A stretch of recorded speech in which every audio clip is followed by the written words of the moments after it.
사회복지와 복지제도. 복지제도 이거 왜 필요해요?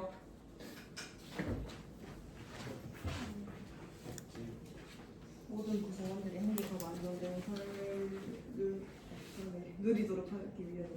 그 모든 구성원들의 안정된 삶을 누리도록 하기 위해서 복지가 필요한데 네. 그 역설적으로 모든 구성원들이 행복하고 안정된 삶을 사는 상황이 아니야. 아니에요. 아니니까 이게 필요한 거죠. 네. 그러니까 모든 구성원들이 행복한 삶을 살지 못하는 상황. 이 상황이 뭐다? 사회적 희소 가치가 불평등하게 배분되어 있는 상황. 불평등은 필요해, 안 필요해?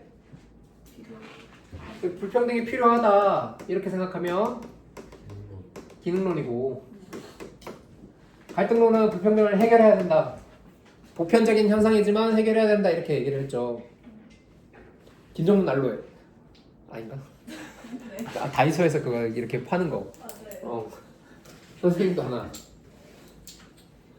자, 그래서 이 불평등 현상이 보편적으로 나타나는 이상 누군가의 삶은 행복하지 않고 안정되지 않기 때문에 복지제도가 필요하게 되는 거라고. 이해돼요? 그러면 그 불평등에서 소외된 사람들은 이 사회에서 같이 살고 싶겠어? 같이 안 살고 싶겠어? 그러니까 근데도 불구하고 같이 살아야 되는 게 사회잖아. 소외됐다고 같이 안 사는 게 아니야. 범죄자들도 같이 살아야 돼. 어쩔 수 없어. 교도소에서 재범하고 뭐 하고 난 다음에 사회에 나와서 조두순 씨 같은 사람들도 같이 살고 있단 말이야. 그러니까 그런 사람들이 더 이상 이 사회에 불만을 갖지 않고 같이 통합되어서 잘 살게 하려면 복지제도가 필요하다 이렇게 생각을 하기 때문에 현대 복지사회에서는 많은 사람들의 삶의 질을 개선하려고 한단 말이야. 근데 옛날에는 어땠어? 옛날에는 빈곤만 해결하는 걸 목표로 했어. 옛날에는 사람이 게을러서 그렇지 뭐, 무능력해서 그렇지 뭐, 범죄자의 싹이 있었다. 그래서 범죄를 저지르고 소외당하는 위치에 자기가 자발적으로 걸어 들어갔다 이렇게 생각했지만, 야 요즘은 여러분들이 성공하는데 개인적 요인이 중요해? 사회적 요인이 중요해? 인정. 둘 다 중요하죠. 물론 사람들에 따라 비중을 개인적 요인, 그래도 아직까지 노력을 해도 성공할 수 있다 이렇게 생각하는 사람들도 있고, 그래도 개인적 요인이 좀 어떻다 한들 이제 환경이 좀 잘 적응해주면 성공할 수 있다 이렇게 생각하는 것처럼 개인적 요인과 사회적 요인 모두 이렇게 비중은 차이가 나지만 모두 고려하는 시대란 말이야. 그러니까 의무교육 같은 것도 하는 거죠. 의무교육 왜 하겠어요? 복지 차원이란 말이에요. 교육을 받은 자만이 삶의 질이 풍부하게 좋아질 수 있기 때문에, 사회적 희소 가치를 좀 더 획득할 가능성이 높아지기 때문에 교육을 하는 거죠. 그래서 옛날에는 개인적 교육만 강조했으니까 그럼 게으른 사람들 꼭 도와줘야 돼요? 자기가 게으르기로 했잖아. 자기가 불평등한 위치에서 그 빈곤의 위치로 자기가 자발적으로 걸어 들어갔잖아. 그러니까 도와주는 걸 그냥 도와주고 싶은 사람만 도와주자. 자선활동 도와주고 싶은 사람만 도와주자. 아니면 극심한 사회 혼란을 방지하기 위해서 도와주자. 가뭄 같은 거 벌어지면은 우리 옛날에 조선시대나 뭐 고려시대나 가뭄 같은 거 뭐 극심하게 나라를 피폐하게 잡아먹고 있어. 그러면은 구휼미 같은 걸 풀어가지고 도와줬던 것처럼 극심한 사회 혼란을 방지하기 위해서 한 번씩 도와주자. 그리고 정신 똑바로 차게 바뀐 사람이라면 언젠가 가뭄이 오는 건 예정되어 있어? 안 예정되어 있어? 그러니까 정신 똑바로 바뀐 사람이면 있을 때 아껴서 가뭄을 대비하겠지 이렇게 생각을 하는 거야 얘는. 그래서 여기서 제일 중요한 건 여러분들 지금 다 빨간색으로 했지만 제일 중요한 건 이거예요. 초기 자본주의 사회에서 제일 중요한 건 사후 처방적으로 문제가 발생했을 때 그제서야 복지가 주어졌다. 이 사람이 빈곤 끄트머리에 있어도 아직 빈곤하지 않잖아. 아직 굶어 죽는 거 아니잖아. 이러면서 아직 안 도와주다가 이제 쫄쫄 10일 이상 굶게 되면 이거 너무 불쌍하네 이러면서 냈다 이러면서 던져주는 시혜적 성격. 많이 가진 사람들이 그냥 은혜를 베풀었으니까 날 경외해라, 날 존경해라. 뭐지? 나의 아저씨 드라마 중에 그런 거 있잖아요. 날 추앙해라. 날 추앙해라. 내가 이렇게 왜 풀어준다 너한테. 그 시혜적 성격을 강조한다. 근데 현대 복지사회에서는 문제가 생기면 이미 늦다 이런 생각이 다 들기 때문에 문제가 생기기 전에 사전 예방적 차원에서 사회복지를 고려합니다. 문제 안 생겨. 문제 생기기 전에 예방적 복지. 왜 이렇게 하는 거야? 우리는 문제 누구나 다 생겨 안 생겨? 뭐 생길 거 다 예정되어 있어. 다 예정되어 있는데 그것을 개인에게만 맡겨두지 말고 사람들 다 사회 이런 제도들을 통해서 이 문제들을 조금이나마 슬기롭게 다 같이 넘어가 보자 라는 생각이 현대 복지사회에서 들게 되었다.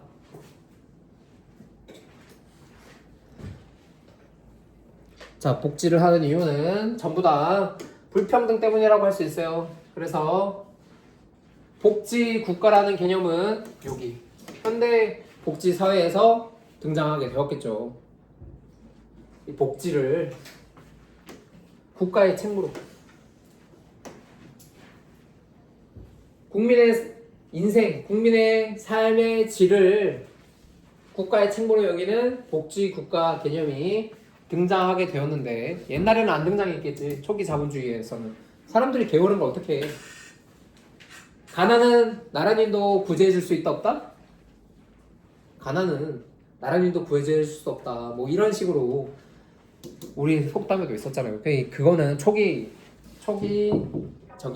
복지의 생각이고 지금은 그래도 그런 사람이라도 어떻게든 다시 빈곤에서 벗어나게 다시 사회에 통합되게 너무 사회에서 소외받아서 사회의 불만을 많이 갖지 않게 등장 배경은 빈부격차 심화, 실업 증가, 노동 조건의 악화 이런 다양한 사회적 위험이 나타나는데 이게 국민들 대부분한테 나타난다는 거죠. 문제는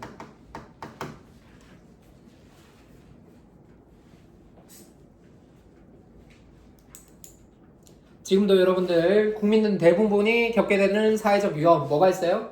여러분들 아플 거야 안 아플 거야? 나는 120세까지 살게 예정되어 있지만 하나도 안 아프고 무병장수할 것이다. 이런 사람이 많겠어요? 아니면은 아프면서 아픈 것을 고쳐나가면서 장수할 것이다. 이런 사람들이 많겠어요?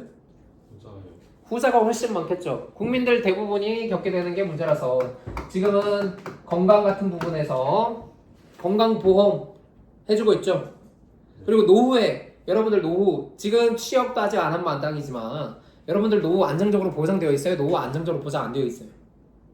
국민들 대부분이 안정적으로 보장이 안 되어 있는 문제, 노후가 안정적으로 보장 안 되어 있는 문제 이런 것들을 국가가 국가보험, 국가건강보험, 국민건강보험, 국민연금 이런 것들을 통해서 삶의 질을 신경 쓰려고 하고 있습니다.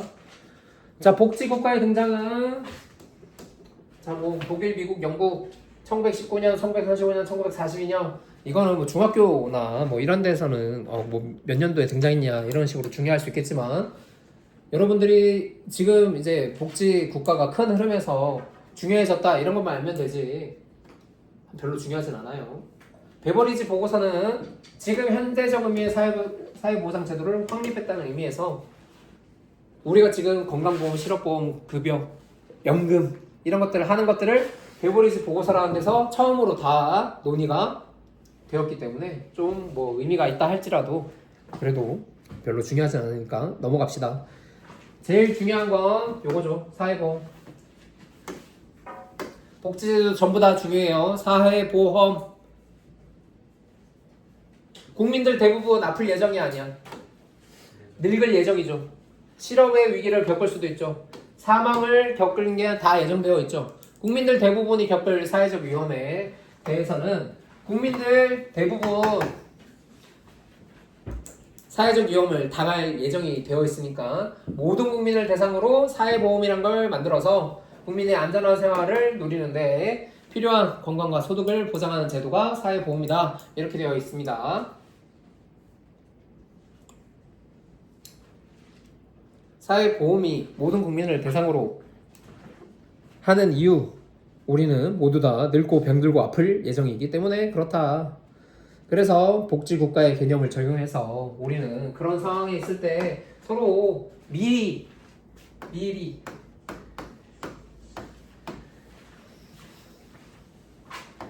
대비해야 되지 않겠냐.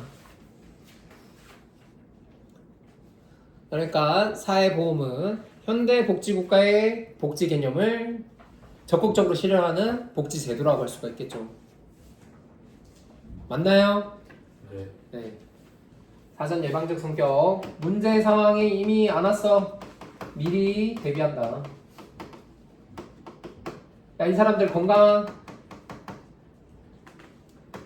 잃기 전에 미리 대비한다. 뭐 문제 상황이 도대체 뭐냐.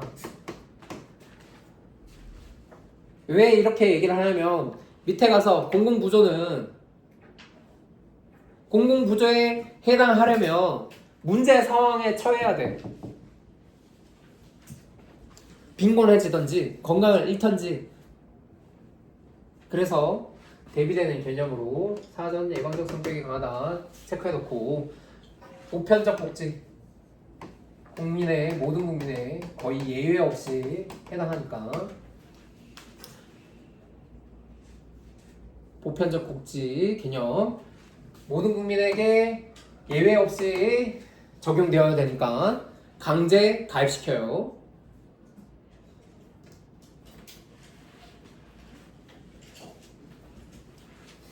자, 그리고 상호 부조는 국민들끼리 서로 미리 낸 돈으로 서로 돕는다라는 개념으로 상호 부조라는 말을 쓴다고. 그러니까 여러분들 이 부조라는 것을 부조의 뜻을 먼저 생각해 보면 결혼식이나 큰 장례식 같은 큰 행사, 큰 이벤트가 있을 때 마을 주민들이 부조금을 이렇게 준단 말이죠. 축의금 이런 식으로 표현을 하지만 돈으로 도와준다고. 돈으로 도와주는 제도가 부조 이건데 상호 부조는 서로 도와주는 개념이다. 지금 모든 국민이 내가 아플 때를 대비해서 내가 지금 안 아파. 그래도 돈 내. 이 돈을 아픈 사람이 먼저 써. 맞죠? 그리고 난 다음에 아픈 사람이 안 아파졌어. 그렇게 됐을 때 내가 아플 때 내가 그 돈을 또 써. 그러면 서로 아픈 시기가 다르다는 이유만으로 서로 돕는 효과가 나타나게 되는 게 상호부조다. 이거 계속 얘기하는 이유는 그거야. 여기 상호부조가 공공부조랑 다르니까 지금 계속 얘기를 하는 거죠. 공공부조는 누가 도와주는 거야? 도와주는데 공공이 도와준다. 되겠어요? 공공부조는 그럼 무슨 돈으로 도와주겠어? 나라 돈의 제일 원천은 세금이죠. 그러면 혜택을 받는 사람이 공공부조의 혜택을 받는 사람이 세금을 많이 냈겠어? 세금을 많이 안 냈겠어? 거의 안 냈겠죠. 근데 얘는 상호부조로 와서 수익자 부담의 원칙, 내가 낸 돈을 내가 받는다, 이 개념이 되는 거라고. 자, 금전적 지원을 원칙으로 한다. 아프게 암에 걸렸다. 뭐 그러면 암에 걸리셨군요. 암을 극복할 수 있게 돈 2천만 원을 지원해 드리겠습니다. 그런 식으로 금전적 지원을 원칙으로 한다. 고쳐드리겠습니다. 이런 식으로 하지 않고. 자, 부담 주체. 결국은 자기가 국민 자기가 부담을 하는 게 부담 주체. 국가가 일부 부담하는 건 국가도 국민이 모았는데 모자라는 부분을 국가가 조금 보충하는 경우는 있어도 결과적으로는 부담 주체는 국민이다 이렇게 생각을 하면 돼요. 보험료 산출, 가입자의 비용 부담 능력에 따라 보험료를 산출한다.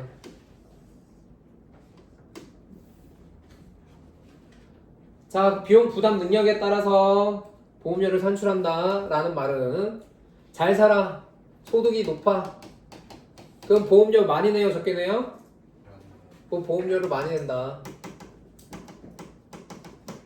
소득이 낮아, 보험료는 적게 낸다. 사회보험료 적게 내는 구조로 되어 있는 게 비용 부담의 능력에 따른 차이라고 할 수 있어요. 근데 이렇게 보험료를 많이 내는데 보험료 많이 냈으니까 이 보험료 많이 낸 고소득자가 암에 걸렸어, 아프게 됐어.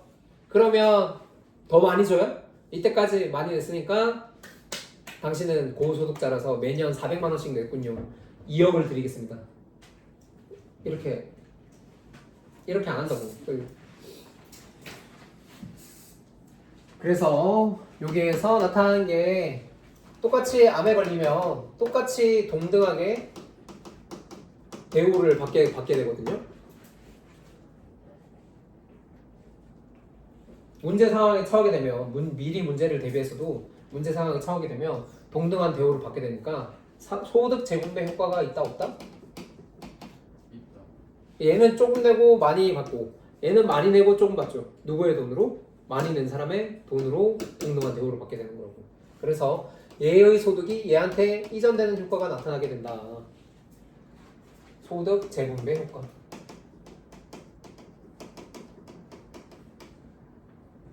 소득이 다시 분배된다고. 소득이 한번 분배됐다가 보험료를 통해서 다시 이전되는 재분배 효과가 나타나게 된다. 되겠어요? 이 개념들을 명확하게 이해하고 있어야 우리가 문제를 풀 수가 있어요. 이것도 다 외워야 되죠. 따지고 보면은 사전 예방적, 강제가입, 상호부조, 금전적 지원, 수익자 부담의 원칙 이런 것들, 보편적 복지까지 어떻게 보면은 이해 안 되는 것들은 전부 다 외워야 돼. 근데 선생님은 지금 이해를 통해서 조금이라도 덜 외우라고. 사회보험에 제일 중요한 건 뭐야? 누구든지 다 해당돼 안 해당돼? 예외적인 사람이 있어 없어? 거의 없어. 예외적인 사람은 거의 없고 모든 국민을 대상으로 하고 그 다음에 문제 생기기 전에 미리 대비를 하는 거야. 모든 국민이. 거기서 파생돼서 돈을 냈으니까 내가 돈을 낸 것에 혜택을 받으니까 수익자 부담이다. 모든 국민이 해야 하니까 보편적 복지다. 뭐 이런 식으로 추가적으로 얘기를 할 수 있겠죠. 옛날에는 또 이런 것들을 가지고 장난을 쳤는데 요즘에는 이거 가지고 장난 안 치더라고요. 사회보험에 해당하는 각종 종류, 노인 장기 요양보험 같은 경우, 국민연금, 보험으로 되어 있지만 연금도 사회보험이다. 이런 것들 옛날에는 이걸로 장난을 많이 쳤는데 요즘엔 장난을 그렇게까지 치지 않으니까 그냥 체크하고. 여기에서 말하는 게 뭔지 알겠어요? 국민건강보험은 아플 때 하는 거고, 연금은 늙었을 때, 상업재해는 일하다가 다쳤을 때, 노인장기요양은 늙어서 힘없고 병원에도 잘 못 갈 때, 일상생활을 혼자 수행하기 어려울 때, 그럴 때 그런 지원을 급여를 통해서 해주는 거. 되겠어요? 되니? 자, 넘어갑시다. 공공부조랑 지금 비교하려고 자꾸 그랬어요. 이미 여기에는 생활 유지 능력이 없어졌어. 생활이 어려워. 문제 상황에 처했어. 그런 사람들 도와줘야 돼, 안 도와줘야 돼? 그런 사람들 도와줘야 되겠죠. 이 사람들 이탈해서 사회에 불만 갖고 범죄자 되고 이러면 안 되니까. 그래서 문제 상황에 처한 국민들을 대상으로 하기 때문에 선별해서, 야, 이 사람이 문제 상황이 아니야, 선별해서 복지를 해줘야 돼. 문제 상황에 안 처하면 안 도와줘. 그리고 이 사람들 소득 재분배 효과가 크다 이러는데, 자, 공공부조에 의한 지원을 받아. 공공부조는 세금을 통해서 한다고 했죠. 나라가 도와준다. 그래서 세금을 통해서 지원을 하는데 자, 소득 고소득자 있고 소득이 아주 처참하게 낮은 사람이 있어요. 그러면 이 사람 세금 많이 내요, 적게 내요? 거의 적게 내요. 세금 거의 안 내. 그리고 이 사람 세금 엄청 많이 내겠죠. 맞아요? 그럼 이 사람은 문제 상황에 처할 이유가 있어, 없어? 거의 없죠. 이 사람은 세금을 많이 내는데 공공부조에 대한 혜택을 받을 기회가 전혀 없어요. 위에 거 사회보험 같은 경우에는 이 사람도 암에 걸리면 이 사람도 늙으면 국민연금 받을 수 있고 국민건강보험 받을 수 있었는데 이 사람은 세금을 많이 내도 공공구조에 의한 혜택을 받을 가능성은 거의 없다.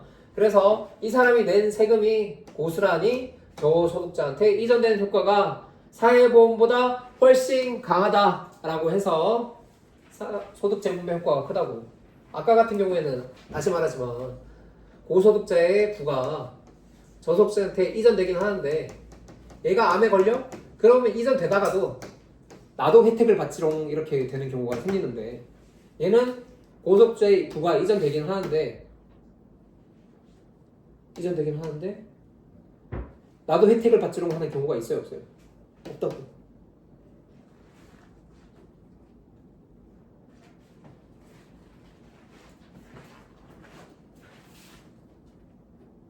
기분이 나빠졌어요? 조금. 뭔가 아니. 저 누군가 뭐가 지나갔어? 아니.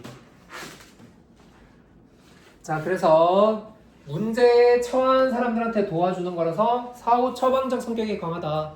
문제에서 맨날 나와요. 사전 예방적 성격이 강한 보험제도의 아니 복지제도의 혜택을 받는 사람들의 수는 뭐 비율은 뭐 이러면서 그리고 사후 처방적 제도의 혜택을 받는 사람들의 수는 그러면 사후 처방적 성격이 강한 건 공공부조다. 문제 상황에 처했다.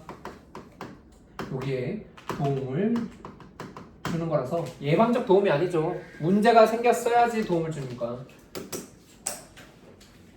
자, 똑같이 금전적 지원을 원칙으로 한다는 건 공통점이라서 챙겨야 돼요.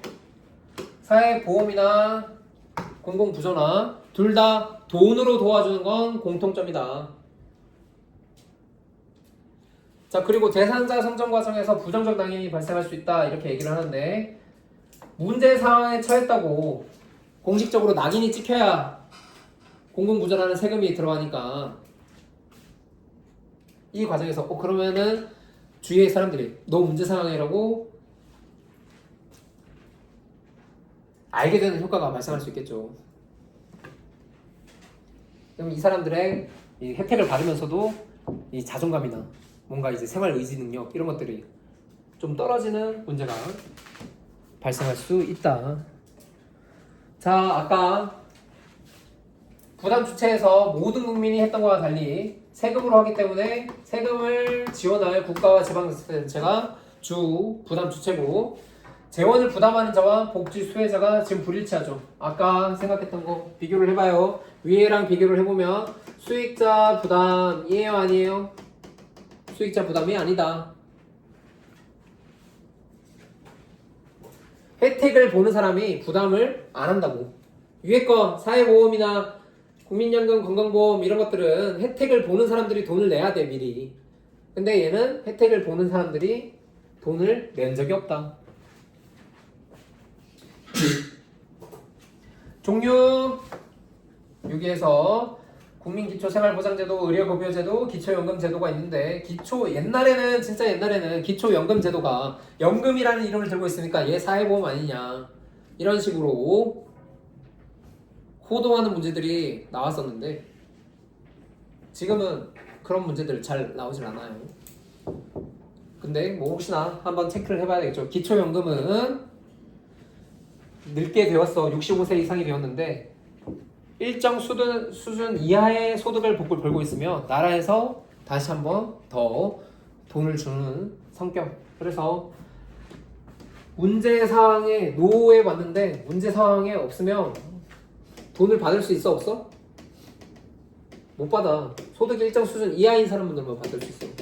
생계가 어렵다고 노후의 생계가 어렵다고 생각하는 사람들만 기초연금을 받을 수 있기 때문에 성격이 완전 공공부조랑 똑같다 이렇게 얘기를 하고 넘어갑시다. 사회서비스 얘는 금전이 아니다. 제일 중요한 건 금전적 지원이 아니에요. 서비스 말 그대로 도움이 필요한 어떤 부분에 도움이 필요한 국민들이 있어. 선생님 같은 경우에는 육아 도우미가 필요한 지금 상황이야.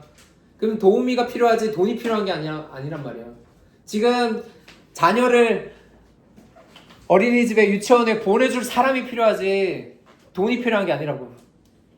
그래서 사회 서비스 같은 경우에는 금전이 아니라 사람을 준다. 사람을 통해 삶의 질이 향상되도록 지원하는 제도다. 그래서 비금전적 지원의 제공을 원칙으로 한다. 여기서 또 특징적인 건 민간 부분도 복지 제공에 참여할 수 있다. 국가와 지방자치단체가 이때까지는 복지의 주 단체였다고 생각이 들지만 사회 서비스 같은 경우에는 민간 부분도 복지 제공에 참여한다고. 그래서 선생님 같은 경우에 육아 도우미가 오면 국가에서 직접 선별해서 육아 도우미를 보내줄 수도 있고 지방자치단체 대구시에서 육아 도우미를 선별해서 보내줄 수도 있고 아니면 여기 하나 더 육아 도우미 회사에서 육아 도우미를 보내줄 수 있단 말이야. 이 세 군데에서 보낼 수도 있는데 선생님 여기에서 지금 혜택을 받고 있죠. 민간 부분에서 이 회사가 선생님한테 육아 도우미를 보내주시고 그리고 이 회사는 다시 얘네들한테 돈을 지원받는 식으로 구조가 되어 있어요. 자, 비용 부담이 있는 국민은 수익자 부담을 원칙으로 한다. 비용 부담 능력이 있으면 수익자 부담, 없으면 수익자 부담 X.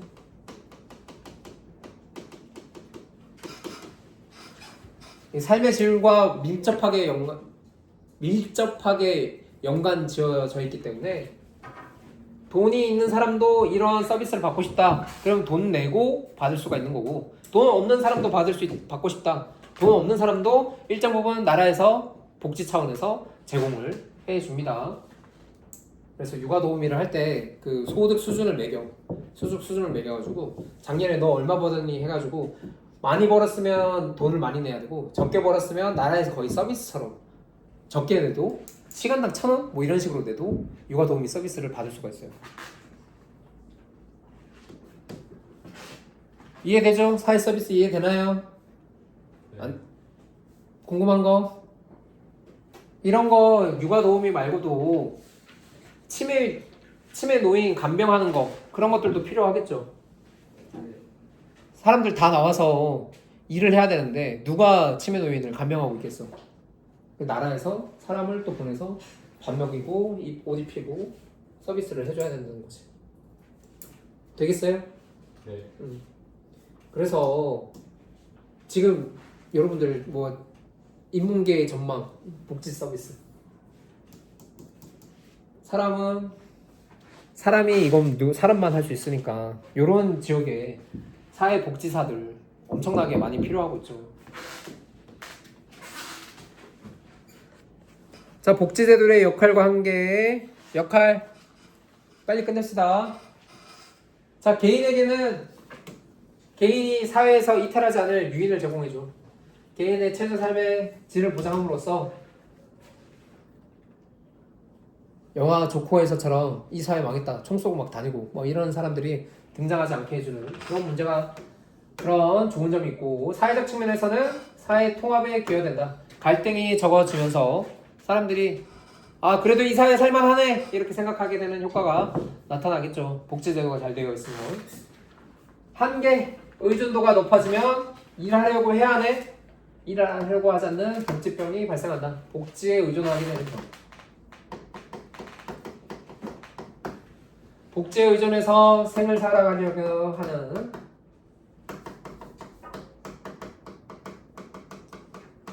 하는 병이 생긴다.